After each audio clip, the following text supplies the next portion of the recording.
Football বা cricket কোনো বিষয়ে আমার যে পাণ্ডিত্য নাই এটা তো এতদিনে আপনারা ধরে ফেলছেন।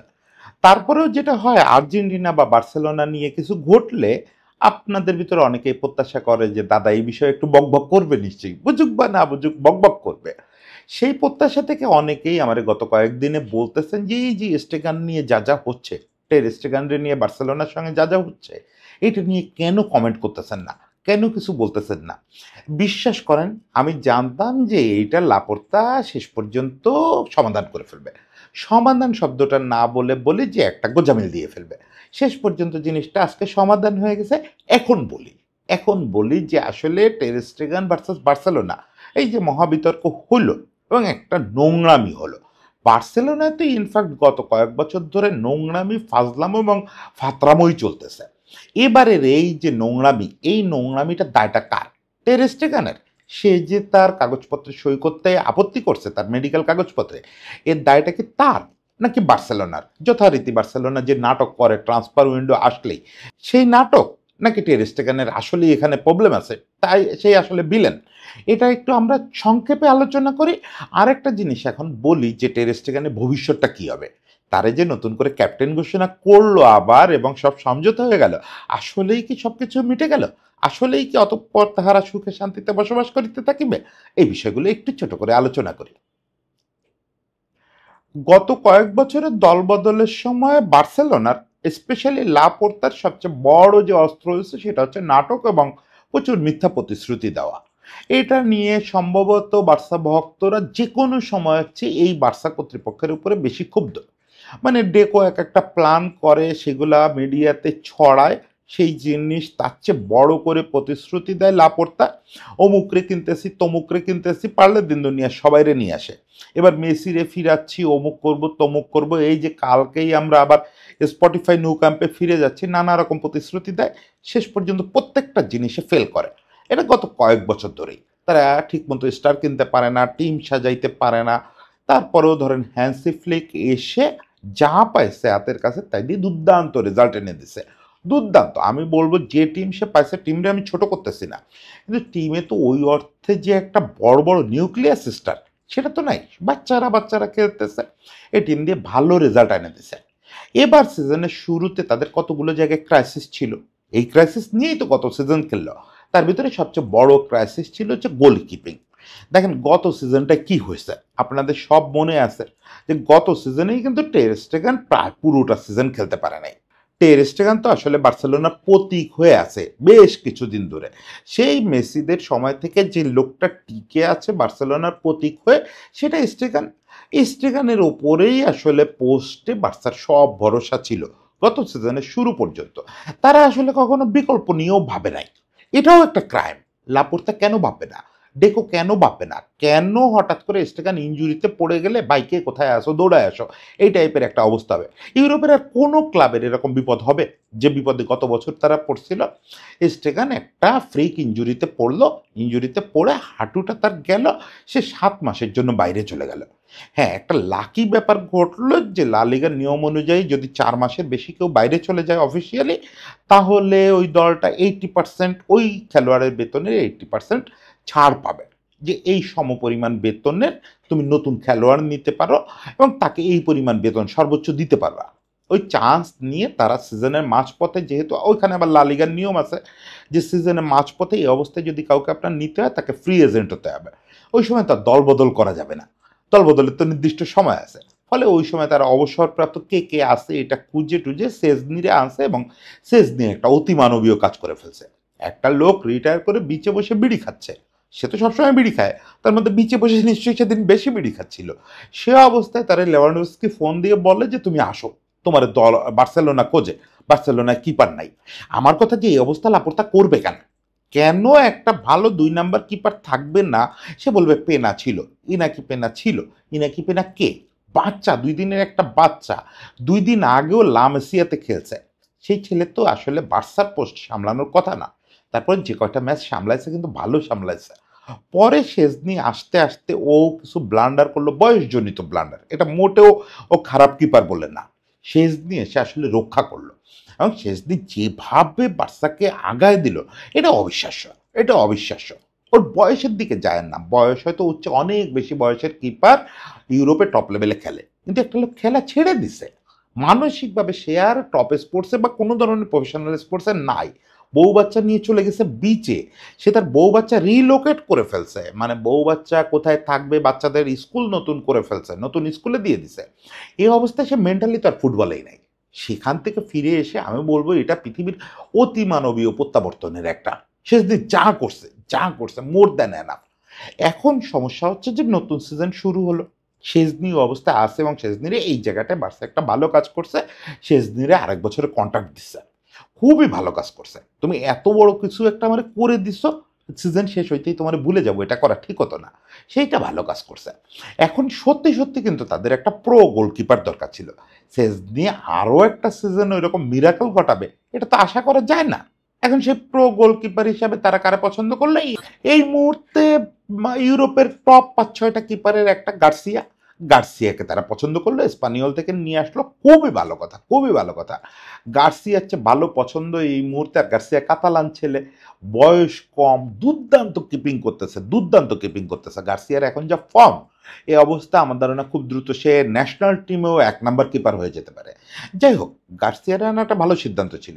সেই সঙ্গে কিন্তু লাপোর্তার আরও কিছু প্রতিশ্রুতি ছিল, তার ডিফেন্সে কিছু খেলোয়াড় আনার কথা ছিল, নাম ধরে ধরে সে বলছে অমুকরে আনবো, তমুকরে আনবো, মিডফিল্ডে অমুকরে আনবো, তমুকরে আনবো, আপনার তো বেঞ্চও লাগবে, বার্সেলোনা তো বেঞ্চ বলে কিছু নাই গত 2 বছর, যে কজন খেলার সে কজন খেলে, 11 জন খেলার খেলে, এর মধ্যে কেউ ইনজুর্ড হলে, এর মধ্যে কেউ অসুস্থ হইলে লোক খুঁজে পায় না, ফ্লিক তখন মনে হয় যে ফ্লিকের মাঠে নামতে হবে, এরকম একটা অবস্থা হয়। বেঞ্চ শক্তিশালী করার জন্য তো লোক দরকার, কোনো লক্ষণ নাই।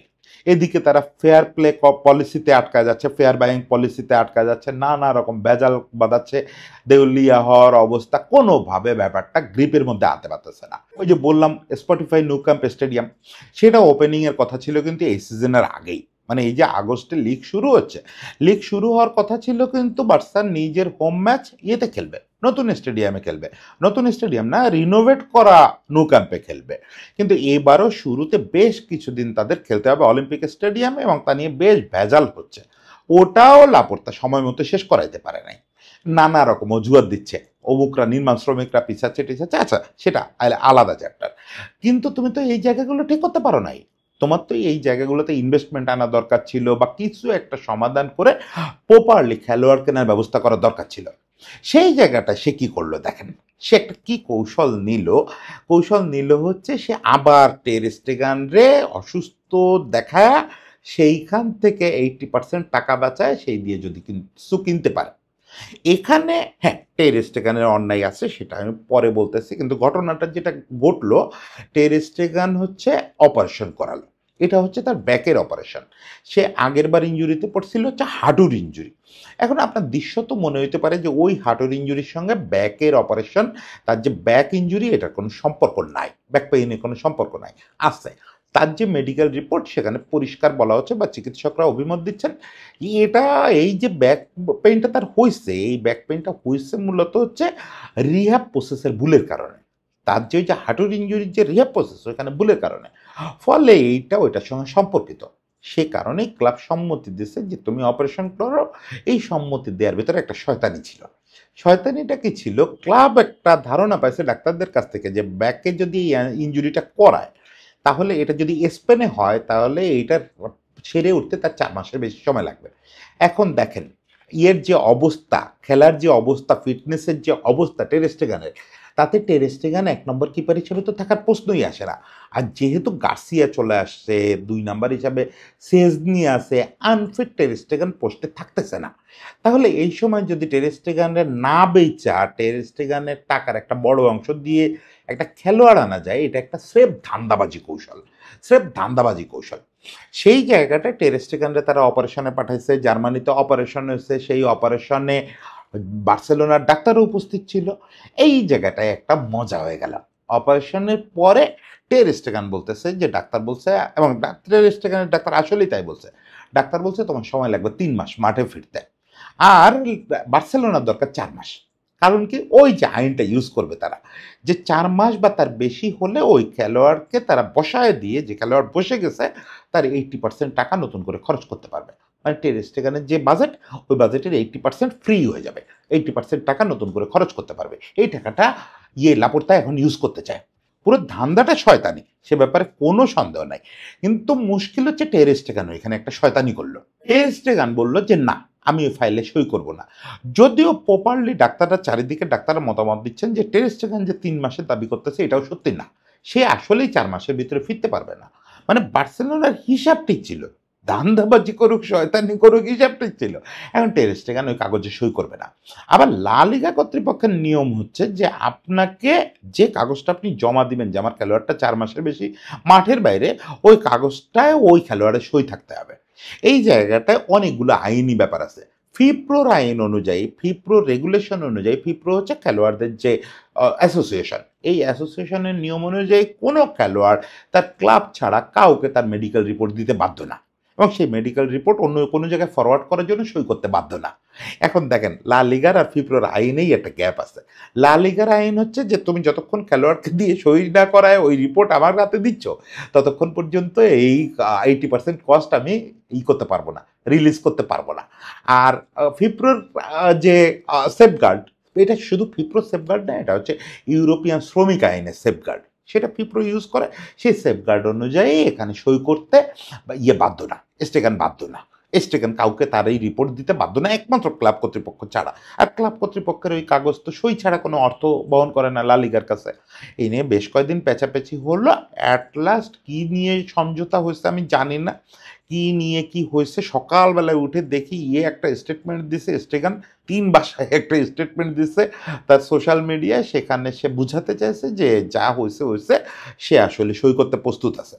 এটা খানিকক্ষণ পরেই দেখলাম যে বার্সেলোনা স্টেটমেন্ট দিছে যে যা হয়েছে হয়েছে, স্টেগান সই করছে, এবং আমরা মানে অত্যন্ত আনন্দের সঙ্গে জানাচ্ছি আমাদের নতুন সিজনেও ক্যাপ্টেন হচ্ছে স্টেগান। এই ছাড়া তার প্রতি আমরা প্রচণ্ড সম্মান দেখাই, অমুক তমুক সবই ঠিক আছে।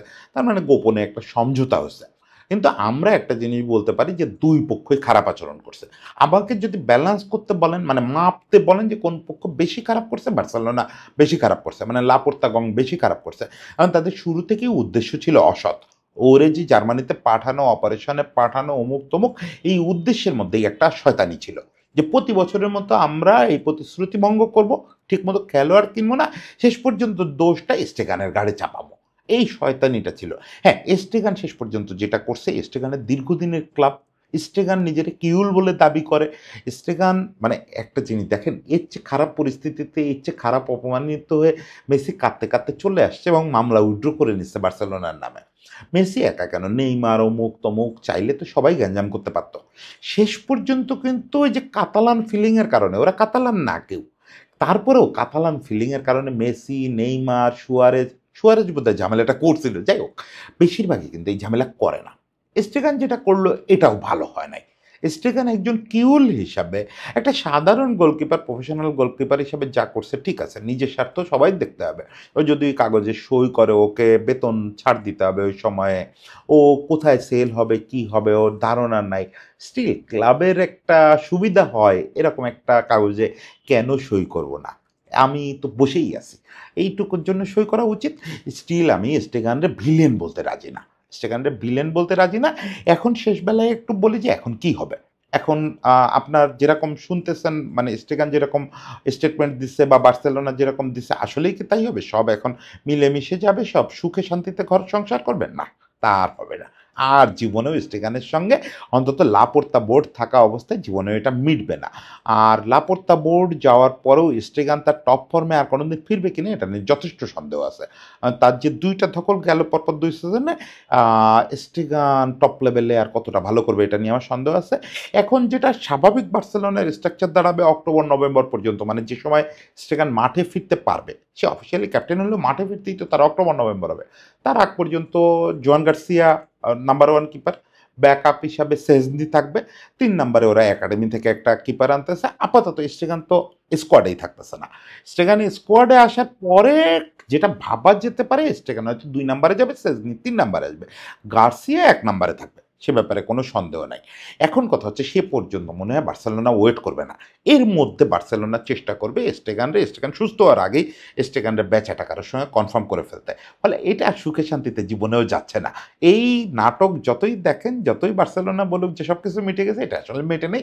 এটা চিরতরে এই ভাঙন ধরে গেছে। এই ভাঙন ধরে গেছে এই কথাটা বলার জন্য ওয়েট করতেছিলাম যে কবে আপাতত মেটে। কারণ লাপোর্তা আরেকটা নাটক করবে এটা আমি মোটামুটি নিশ্চিত ছিলাম। সেই নাটকটা হলো। যাই হোক শেষ পর্যন্ত বার্সেলোনার জন্য শুভেচ্ছা। ফ্লিক তো কোনো অন্যায় করে নাই। আমাদের ছেলেপেলে তো কোনো অন্যায় করে নাই ইয়ামালরা। ফলে ওদের জন্য শুভেচ্ছা। ওরা যেন ভালো রেজাল্ট আনে সেটা শুভেচ্ছা থাকলো। সবাই ভালো থাকবেন।